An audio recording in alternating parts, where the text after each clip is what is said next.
Mes chers abonnés, bienvenue à vous. Merci du fond du cœur pour votre fidélité, votre écoute, et votre cœur ouvert à chaque histoire.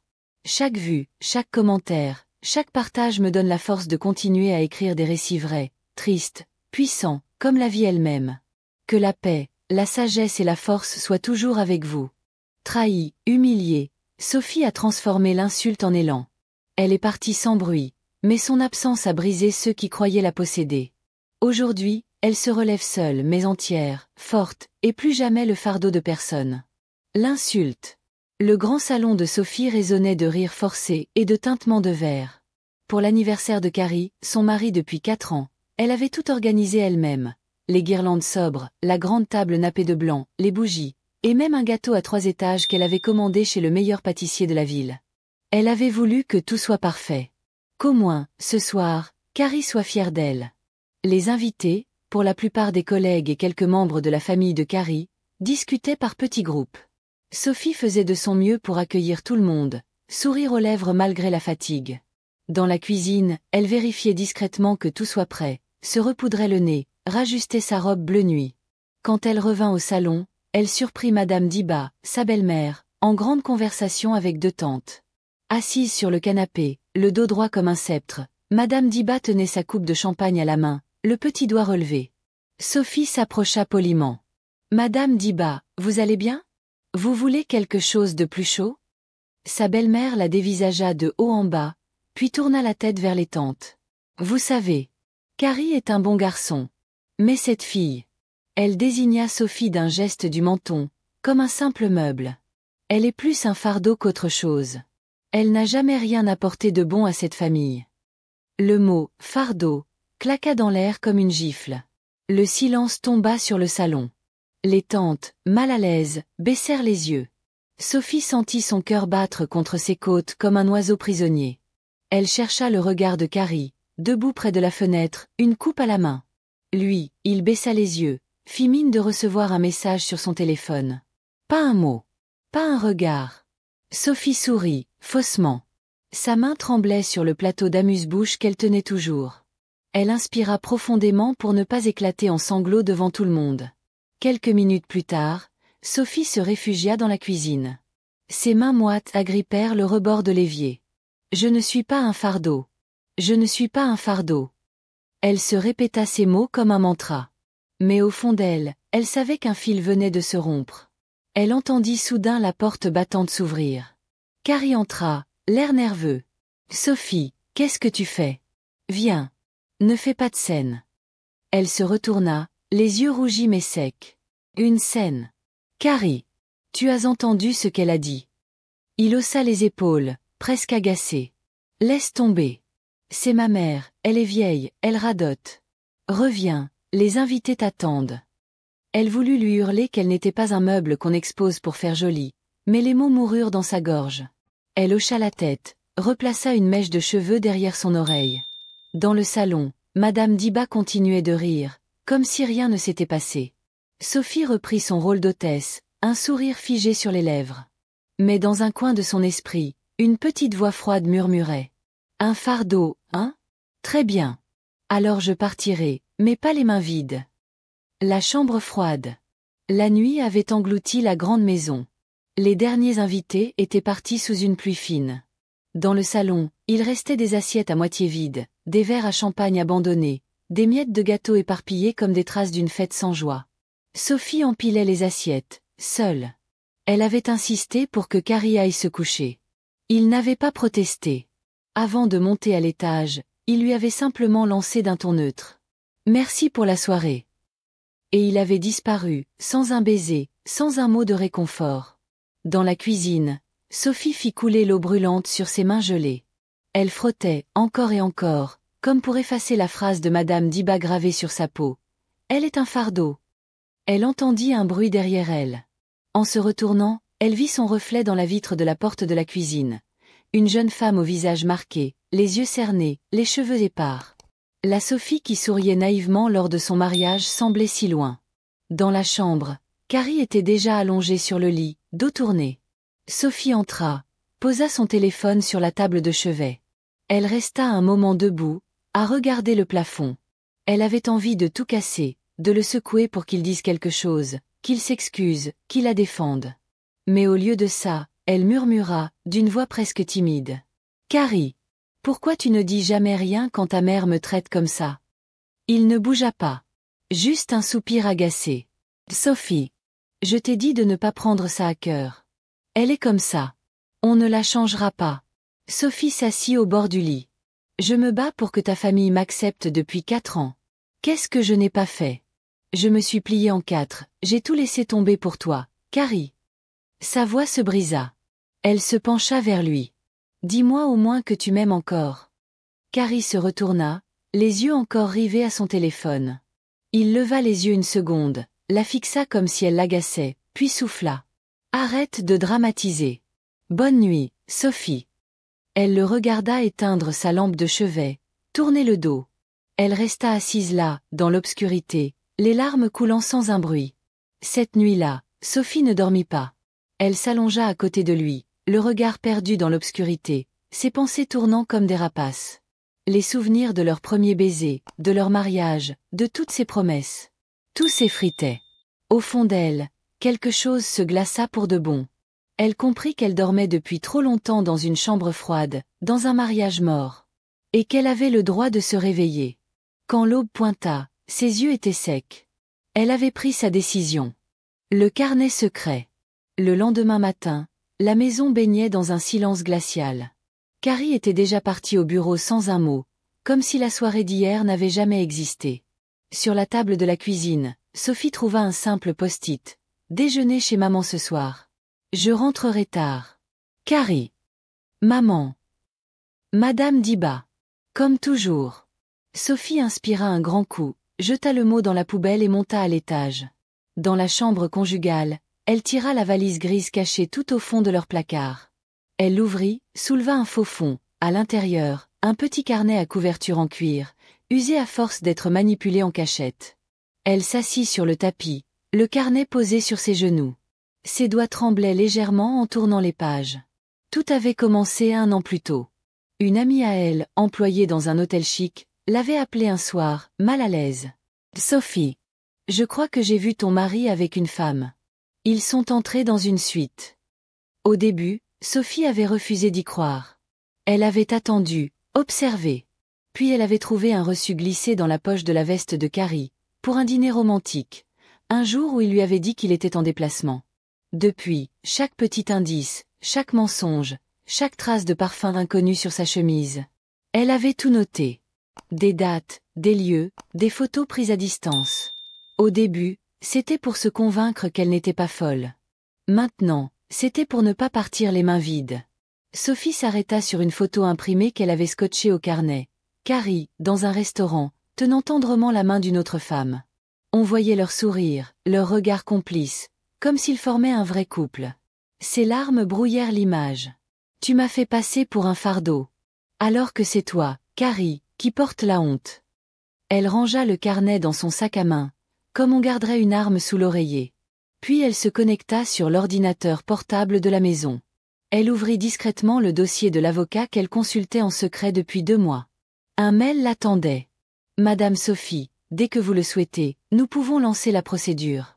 Nous avons tout ce qu'il faut. » Ses doigts restèrent suspendus au-dessus du clavier. Elle inspira, comme si elle voulait sentir sa liberté approcher. Encore un peu. Il ne mérite même pas que je parte en silence. Il faut que ça laisse un goût amer. Elle referma l'ordinateur et se regarda dans le miroir de la chambre. Son reflet n'avait plus l'air fragile. Ses yeux brillaient d'une détermination nouvelle. Elle savait que Carrie ne rentrerait pas avant minuit. Elle profita du reste de la journée pour mettre de l'ordre dans ses affaires, repérer les documents importants, photographier chaque preuve qui pourrait lui servir. Elle appela même discrètement sa cousine pour lui demander de l'héberger quelques jours, au cas où. Dans la maison, chaque pièce semblait soudain trop grande, trop vide. Chaque meuble choisi à 2, chaque rideau brodé à son nom.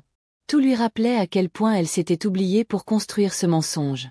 Quand la nuit retomba, Sophie rangea le carnet sous son oreiller. Et pour la première fois depuis longtemps, elle dormit d'un sommeil profond. Elle savait qu'au réveil, le compte à rebours serait lancé. La dernière chance. Le lendemain, Sophie se leva tôt. Elle regarda Carrie dormir encore, son dos large tourné vers elle comme un mur. Elle se demanda ce qu'elle attendait encore. Mais une petite voix en elle murmurait « Donne-lui une dernière chance, juste une, pour ne pas regretter. » Elle respira profondément, enfila sa robe crème, se coiffa soigneusement, mit un peu de parfum, celui qu'il lui avait offert au tout début, quand il voulait encore qu'elle se sente spéciale. Carrie descendit dans la cuisine, comme d'habitude, les yeux encore gonflés de sommeil. Sophie le servit, café, pain grillé, confiture de mangue qu'il adorait. Il ne leva même pas les yeux de son téléphone. Il lisait ses mets d'un air absent. Elle resta debout, à côté de lui, les mains jointes. « Carrie !» Sa voix tremblait un peu. « Ce soir, tu voudrais bien qu'on sorte ? Rien que toi et moi. Comme avant. » Il releva enfin la tête, surpris. « Sortir ? Pour quoi faire ? Pour nous. Pour parler. Pour qu'on se retrouve. » Il soupira, fit mine de réfléchir. « Ok. On verra. Si je finis pas trop tard. » Le soir venu, contre toute attente, Carrie accepta. Il passa même une chemise blanche repassée par Sophie. Elle sourit, un mince espoir se rallumant dans son ventre. Peut-être qu'elle se faisait des idées, peut-être qu'il pouvait recoller les morceaux. Ils se retrouvèrent dans ce restaurant où ils étaient venus fêter leur premier anniversaire de mariage. Les nappes blanches, les chandeliers, les serveurs trop polis. Sophie se souvenait de leur rire à l'époque, de leurs mains enlacées sous la table. Mais ce soir-là, la table était grande comme un océan entre eux. Sophie parla la première. Sa voix était douce, mais ses yeux brillaient d'une fatigue trop lourde pour être cachée. « Carrie, on ne se parle plus. On ne se regarde plus. On vit comme deux étrangers. » Il haussa les sourcils, jouant distraitement avec sa serviette. « On vit comme on peut. On est mariés, c'est tout. » Sophie baissa les yeux, cherchant ses mots. « Je t'aime encore, tu sais ? Je veux qu'on répare ce qu'on a cassé. Dis-moi ce qu'il faut que je fasse. » Carrie soupira, sortit son téléphone. « Sophie, arrête. C'est toi qui prends tout à cœur. C'est toi qui te fais des films. Regarde autour de toi, tout va bien, non ?» Elle sentit sa gorge se serrer. Elle tendit la main vers la sienne, posée sur la table. « Carrie, je te demande juste un peu de toi. Un peu de nous. » Il retira sa main, agacé. « Sophie, s'il te plaît. Tu me fatigues. Je suis là, non ? Profite du dîner et arrête tes scènes. » Sophie se recula lentement. Elle observa l'homme qu'elle avait aimé plus que tout. Elle vit ses épaules, ses traits parfaits, ses yeux qu'elle avait longtemps crus doux. Elle comprit qu'il ne restait plus rien. Que c'était fini depuis longtemps. Que ce dîner, ce dernier espoir, était un cimetière pour leurs promesses. Elle ne dit plus un mot de la soirée. Carrie, lui, termina son repas, pianotant parfois sur son téléphone, sans même remarquer qu'elle pleurait en silence. Quand l'addition arriva, Sophie sourit faiblement au serveur, paya elle-même, puis se leva. Dans sa tête, quelque chose se referma comme un cadenas. Sur le trajet du retour, la voiture filait dans la nuit. Carrie conduisait, une main sur le volant, l'autre tenant son téléphone contre ses cuisses pour lire des messages. Sophie regardait les lumières de la ville défiler. Son reflet dans la vitre lui parut soudain solide, prêt à encaisser tout ce qui viendrait. C'était ta dernière chance, Carrie. La dernière. Le plan. La voiture roula encore quelques minutes dans un silence de pierre. Sophie, le front appuyé contre la vitre, regardait les lampadaires défiler comme autant de promesses mortes. À côté d'elle, Carrie pianotait sur son téléphone, un demi-sourire aux lèvres. Comme s'il textait quelqu'un. Comme si tout ce qu'elle venait de lui dire n'avait jamais existé. Quand ils arrivèrent devant la maison, Carrie coupa le moteur et souffla, sans même lever les yeux. « Merci pour le resto. C'était sympa. » Sophie le fixa. Elle aurait pu hurler, griffer ce sourire satisfait. Mais elle baissa simplement les yeux, comme si elle se soumettait encore une fois. « Bonne nuit, Carrie. » Une fois la porte d'entrée refermée derrière eux, Sophie monta directement dans leur chambre. Carrie la suivit quelques minutes plus tard. Il posa ses affaires, ôta sa chemise, la jeta sur une chaise. « Éteins la lumière, tu veux ? Je suis crevée. » Sophie s'assit sur le bord du lit, le dos droit, ses mains crispées sur le drap. Elle murmura, presque pour elle-même. « Oui, dors bien. » Quand la respiration de Carrie devint lourde, Sophie sortit son carnet secret de sous l'oreiller. Elle posa tout à côté d'elle, les photos, les copies de mai, les relevés bancaires prouvant les réservations d'hôtel. Chaque preuve était un clou planté dans le cercueil de son mariage. Elle alluma son ordinateur portable. Dans ses mails, l'avocat lui avait laissé un plan précis. Elle relut chaque étape comme une prière. Acte 1. Rassembler toutes les preuves en version numérique et papier. Acte 2. Préparer la requête officielle. Acte 3. Informer la belle famille au bon moment, quand la gifle serait la plus cuisante.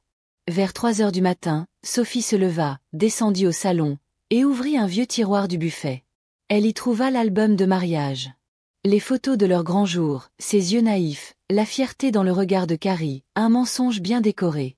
Elle déchira page après page, mais garda une seule photo, celle où il souriait, main dans la main, sous l'arche fleurie. Elle la glissa entre les documents qu'elle prévoyait de remettre à Madame Diba. Si je suis un fardeau, tu verras combien je peux être lourde à digérer. Elle passa la nuit à tout organiser. Chaque dossier était étiqueté, chaque copie rangée. Elle prévint discrètement sa cousine de la date où elle aurait besoin de venir dormir quelques jours. Elle mit de côté un peu d'argent qu'elle avait économisé, de petites sommes planquées au fil des mois. Au lever du jour, Sophie referma le carnet, l'attacha avec un ruban rouge. Elle se regarda dans le miroir de l'entrée avant d'aller réveiller Carrie. Ses yeux, cernés mais clairs, reflétaient quelque chose de neuf, une femme prête à redevenir elle-même.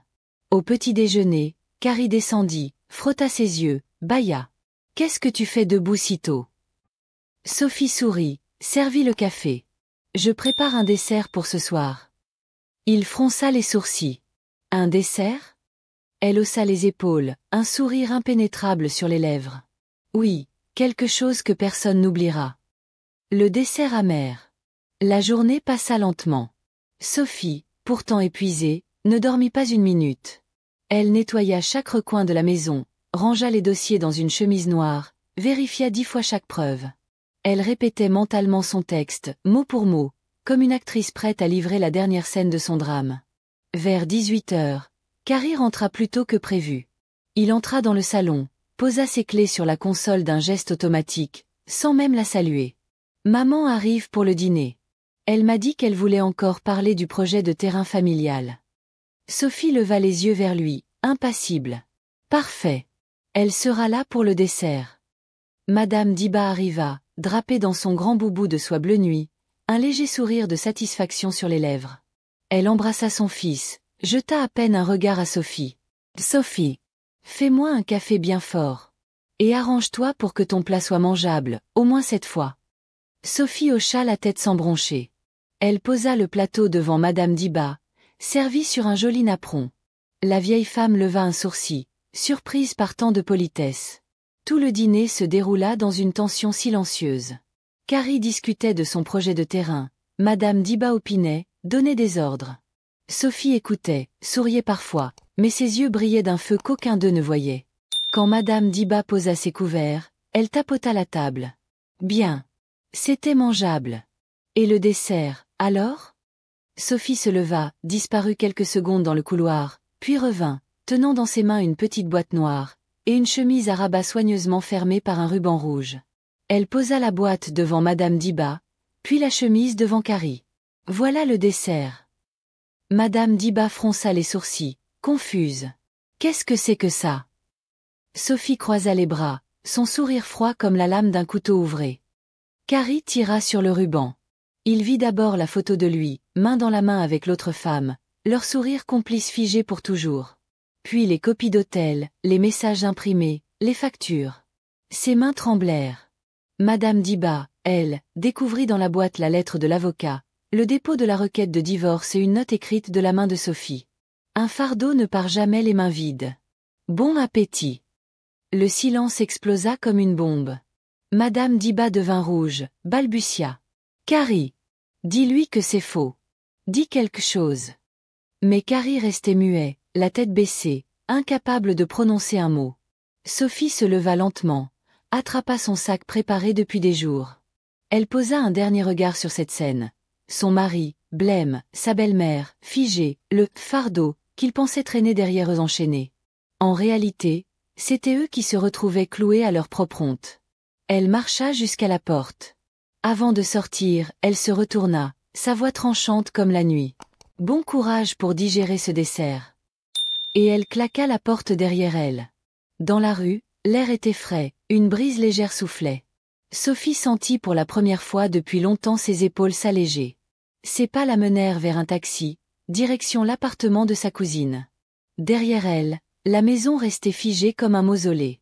Elle ne l'avait pas quittée comme une fugitive, mais comme une reine qui abandonne un royaume pourri pour s'en bâtir un nouveau, seule. La renaissance de Sophie. Quelques semaines plus tard, un soleil pâle filtrait à travers les rideaux de l'appartement modeste où Sophie s'était installée. La petite chambre d'amis de sa cousine était devenue son refuge, un cocon où elle pansait ses blessures, où chaque larme versée nettoyait un peu plus les insultes, les humiliations, les mensonges. Ses journées commençaient par un café brûlant sur le petit balcon. Elle y regardait la ville s'éveiller, les klaxons au loin, les vendeurs ambulants, le bourdonnement d'une vie qu'elle n'entendait plus quand elle était enfermée dans cette maison glaciale. Un matin, elle rouvrit son carnet. Mais cette fois, plus aucune trace de Carrie, ni de son infidélité, ni de Madame Diba. Elle avait arraché chaque page, brûlé les preuves, comme on brûle un cadavre pour qu'il ne revienne jamais hanter. À la place, elle avait commencé un nouveau journal. Sur la première page, elle avait écrit en grandes lettres. Je ne suis le fardeau de personne. Sophie avait repris contact avec ses anciens camarades d'école. Elle avait recommencé à dessiner, à envoyer des candidatures pour rejoindre un cabinet d'architecture, son rêve qu'elle avait enterré pour suivre Carrie partout, pour jouer la belle fille docile. Elle se souvenait de ces soirs où, après les insultes de Madame Diba, elle pleurait dans la salle de bain pour ne pas déranger. Aujourd'hui, elle riait de ses propres souvenirs, pas pour se moquer d'elle-même, mais pour saluer la femme qu'elle était devenue, debout, vivante, prête à respirer sans permission. Carrie, lui, avait tenté quelques appels. Des messages suppliants, maladroits, des excuses vides.